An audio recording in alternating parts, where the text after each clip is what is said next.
Bonjour et bienvenue sur Radio Mangalala. Dans cet épisode, on va parler de François Béa.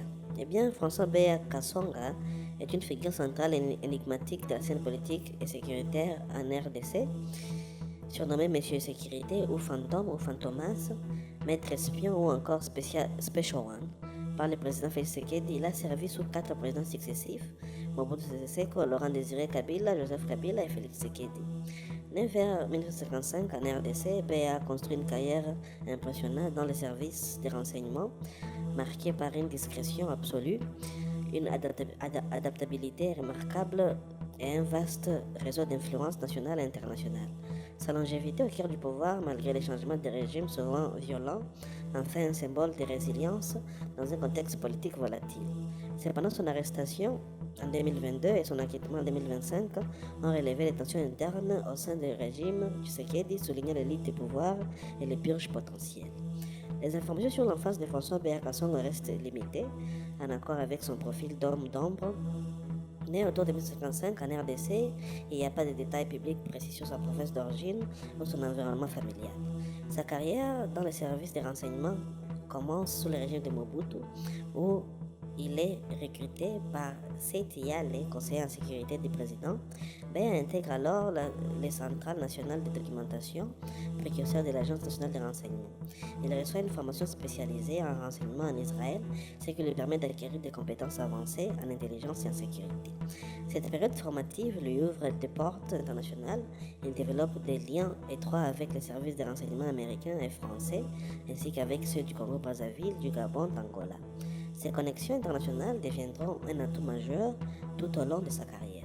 Sur le plan personnel, Béa est mariée comme indiqué lors de son arrestation en 2022, où le téléphone de son épouse a été confisqué par les autorités.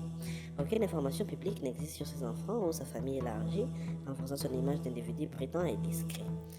Dans les années 2010, il est décrit comme étant dans la soixantaine, ce qui correspond à sa date de naissance estimée. Sous le régime de Mobutu, Béa a débuté au CND, se spécialisant dans le renseignement intérieur et extérieur. Sa discrétion et son efficacité lui valent le surnom de fantôme, capable d'opérer sans se faire remarquer. Il sert au Conseil national de sécurité, un organe clé du régime.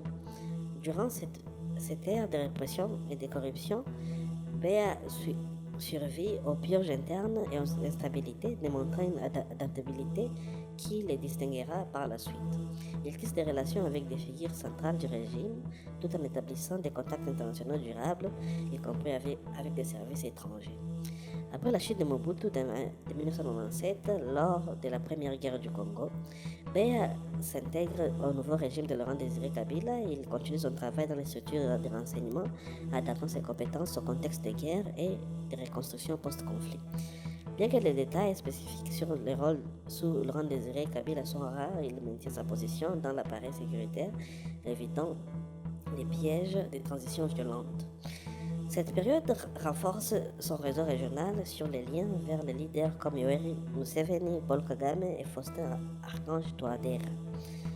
Sous Joseph Kabila, Béa accède à des postes de haut niveau. Il devient directeur général de direction des migrations DGM en 2007, un rôle qu'il occupe pendant 12 ans. Cette position stratégique qui lui donne le contrôle des flux migratoires, des frontières et les questions de sécurité intérieure, y compris la participation des conseils et des conseils de guerre avec d'autres hauts responsables sécuritaires comme Célestin Mbala, Moussense et Gustave Béa Siko. Il est perçu comme un pilier du régime de Kabila, gérant des dossiers cruciaux. Béa joue un rôle de médiateur discret dans les négociations entre l'opposition et le pouvoir, son influence étant dans des figures économiques et politiques incluant Joseph Kabila, Moïse Katumbi, Jean-Pierre Bemba. Il est central dans la transition pacifique du pouvoir en janvier 2019, facilitant le passage de Félix Tshisekedi après des élections contestées. En 2019, Tshisekedi nomme Béa conseiller spécial à la sécurité et président du Conseil national de sécurité, supervisant les renseignements, la défense et les affaires intérieures. Omniprésent à côté du président, il intervient dans les dossiers les plus sensibles, comme les relations avec les pays voisins, les enquêtes internes.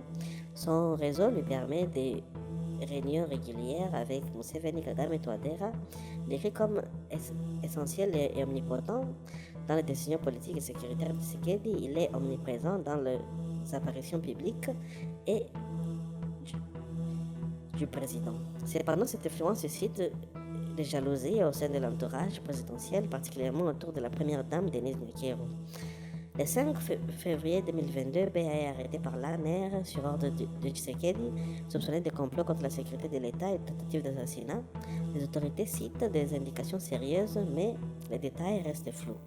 Les spéculations pointent une enquête menée par Beya sur une vente minière controversée impliquant l'ancien chef de la commission électorale Corneille Nangaa et conseiller présidentiel Fortuna Bisselele, proche de la première dame.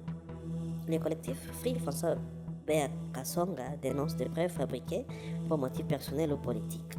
Des diplomates africains occidentaux estiment que les accusations sont montées de toutes pièces.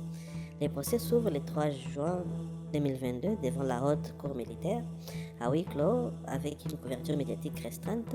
Accusé de conspiration, violation d'ordre et incitation à la défection, Beya nie les faits. Les preuves incluent des enregistrements audio, des témoignages, des critiques contre le président et des faits isolés jugés inconclusifs et hors contexte par la défense.